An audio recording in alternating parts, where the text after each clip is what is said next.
Lima en el siglo XX es aquella que experimentó transformaciones, muchas de ellas radicales, en todos los órdenes de su existencia, en cada periodo y en diversos momentos agitándose a su historia social y política. Esas transformaciones son las que explican con mayor fuerza que otros los siglos anteriores su compleja y densa realidad actual tal como la vivimos y la vemos. Lima de los tiempos de la República aristocrática conserva casi en toda su plenitud los rasgos urbanos y arquitectónicos de la colonia. Las realizaciones del siglo XIX probablemente no lograron constituirse en fenómenos urbanos que modificaran de manera sustantiva lo existente, aunque que quizás modernizaron algunos de sus aspectos. Desde comienzos del siglo XX se pone en marcha un proceso de renovación urbana. Se construyen nuevas avenidas como la Colmena, actual conocida como la avenida Nicolás de Piérola, uno que otro barrio popular como la Victoria. Además, se termina de construir el puente Balta, el mismo que es inaugurado en 1918. Se edifica el Palacio Arzobispal, etc. Desde 1910, más o menos, los limeños se pasaron los días en los preparativos para las celebraciones del primer centenario de la independencia. De otro lado, van estableciéndose de manera creciente los primeros centros fabriles y se van formando de clase obrera y el movimiento obrero limeño.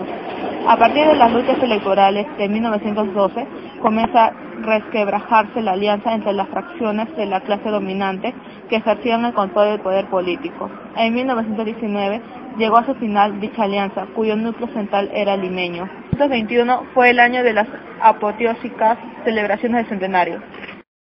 Lima durante el oncenio de Leguía se moderniza con relativa celebridad bajo el impulso del capital internacional, cuya penetración al país se consolida. La política de Leguía era favorable a esa tendencia de expansión del dominio capitalista internacional. Tiene lugar un mayor crecimiento de la vida frágil y se puede decir que en esos años culmina la primera etapa de formación de la clase obrera limeña. Bajo el impacto de la Revolución Mexicana y la Revolución Rusa se desarrollan los primeros movimientos democráticos nacionales. Lima es una de las principales sedes de dichos movimientos. En octubre de 1929 se derrumbó la Bolsa de Nueva York y bajo su impacto y desencadenó la primera gran crisis de la economía capitalista internacional. Las dictaduras de América Latina se cayeron y entre la de Leguía en agosto de 1930, Sánchez Cerro, jefe militar del golpe de Estado, se trasladó de Arequipa a Lima e instaló su gobierno. Se inauguró una nueva etapa histórica. Lima y el Perú ingresaron a la dramática crisis de los 30 y una de cuyas expresiones sobre el piso de la crisis económica fue la inestabilidad política. Los conflictos sociales y políticos se agudizaron como nunca en el transcurso de estos años. Los trabajadores y masas populares entraron a la arena política contando con un liderazgo de mentalidad moderna, con proyecto nacional y programa político.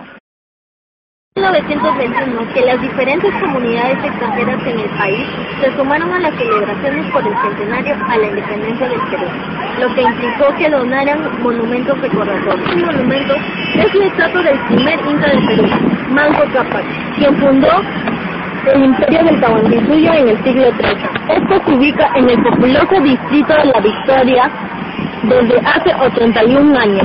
Plazas de Lima tienen en sus incontables estatuas recordatorios del reflejo de una idiosincrasia que valora sobremanera a los personajes célebres y los símbolos de su historia.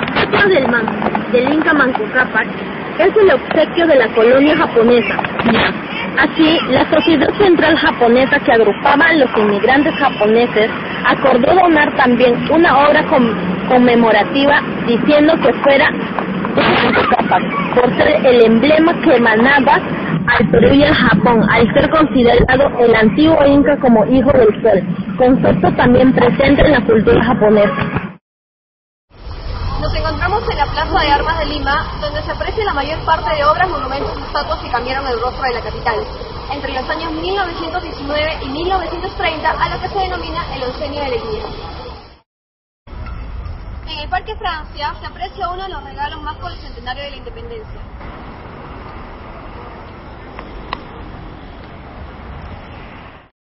Museo de Arte Italiano, inaugurado el 11 de noviembre de 1923.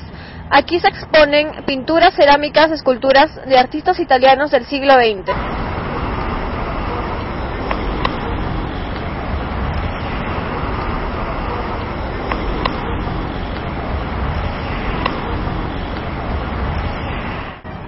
Esta es una estatua de bronce regalada por Bélgica, donde el personaje parece estar moviéndose.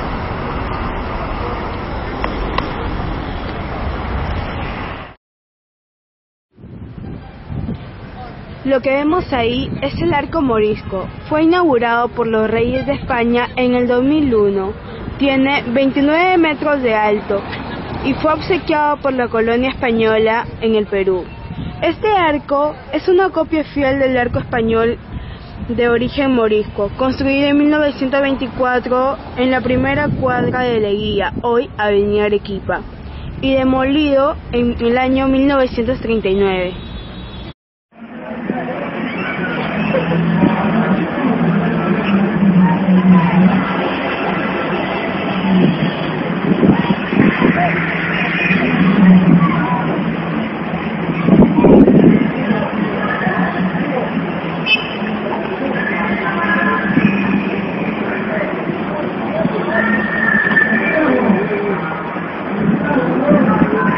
Encontramos en la Torre del Reloj, ubicado en el Parque Universitario, en el centro de la capital limeña.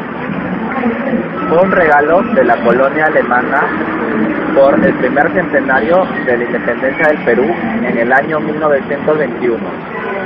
A nuestra mano derecha podemos mostrar la Casona de San Marcos. Fue una de las principales entidades educativas de su tiempo y es considerada patrimonio cultural en la actualidad.